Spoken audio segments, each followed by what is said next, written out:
You did a number of texts. All of the texts that are presented to us, as far as I know, came from your government phone, correct?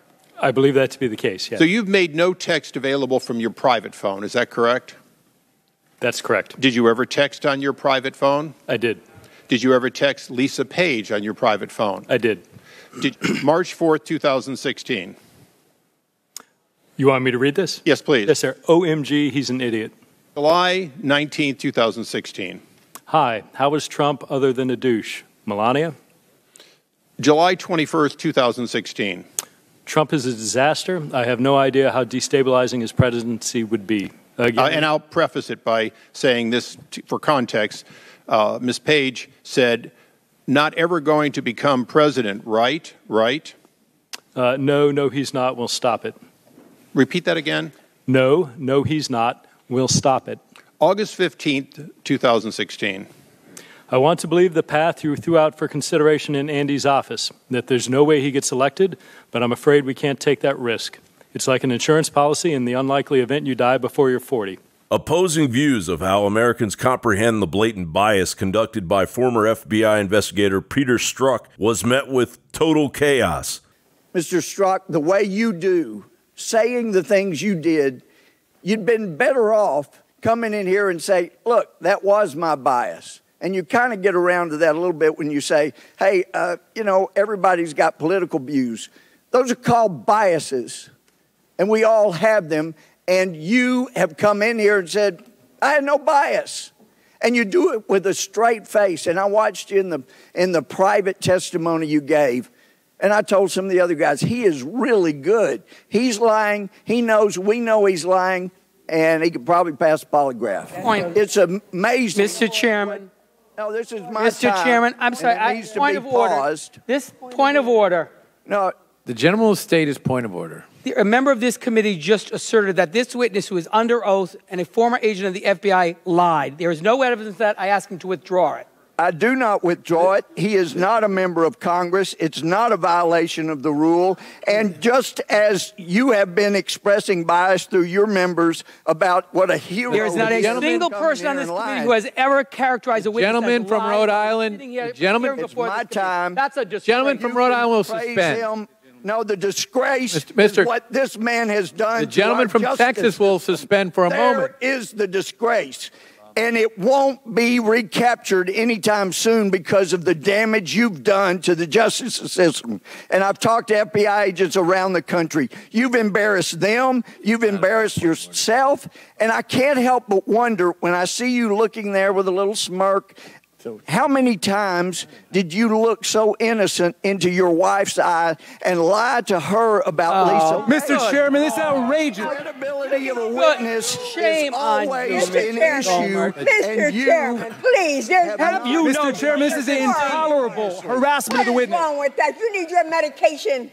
Democratic Representative Nadler attempted to paint the hearing as a distraction by offering yet another distraction. I must say before I begin my formal statement that this country has a number of emergencies right now under the jurisdiction of this committee, which we're not spending any time or any attention to.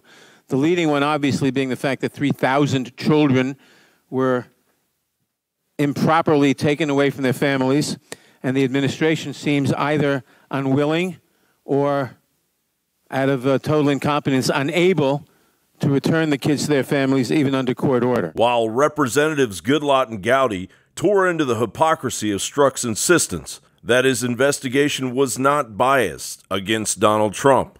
I implore my friends not to continue their efforts to undermine this investigation. And as for their rights, I submit that the rights that should concern us are the rights of the American people, namely to know the facts, to trust that their law enforcement agencies are operating fairly and justly, and to feel secure in the knowledge that no one is above the law. And guess what that next word is? I'm sure you've got it, sir. No, well, you wrote it. Are you asking me what it is? Yeah, what is? What do you think it is? I don't need to guess. Impeachment, sir. Impeachment. 5 days. 5 days after Mueller has been appointed special counsel, and you're already talking about impeachment twice. Strzok's testimony and his associate Page's refusal to testify displayed the continuing arrogance of the upper echelons of the FBI. You said, I don't agree with the characterization of my views as biased. Do you hold with that position that your views are not biased, whether or not they colored your activities as an agent? I believe they did not color them, and I believe they are not biased. The derogatory texts that you delivered that have been before this committee for the better part of this day don't reflect a bias. They don't, sir. And why? Because So not a single representative of the IG has been able to demonstrate a single act, not one indicating bias. Not one. Reclaiming my time, Mr. Strzok. It's one thing to say that you found a way to wall off your bias, but it's not possible to take under oath and tell the American people in this committee that there's not bias. And you would agree, would you not, that both investigations were supposed to be fair and unbiased? Yes, and that they were. Yet you were both rooting for Hillary Clinton to win, and you both detested Donald Trump. Did you not? I think that's fair to say. Okay. And in fact, as we've learned, you apparently found Donald Trump's supporters detestable too, like those around Loudon, Virginia, as we've already heard, whom you called ignorant blanks. I'm not going to say that here. And that you had visited a Southern Virginia Walmart and could smell the Trump support. Now, I have to say, when I read those communications and when I hear them here, those between the two of you, specifically what you had to say about Trump supporters, it reminded me of something that Hillary Clinton had said about Trump supporters. She found them, what did she call them? Deplorables. Are the American people supposed to accept Strzok's insistence that he showed no bias? And should we accept the Democrats' hypocrisy in defending that bias? To continue to say Strzok was in no way biased is the same as selling beachfront property on Mars. John Bound reporting.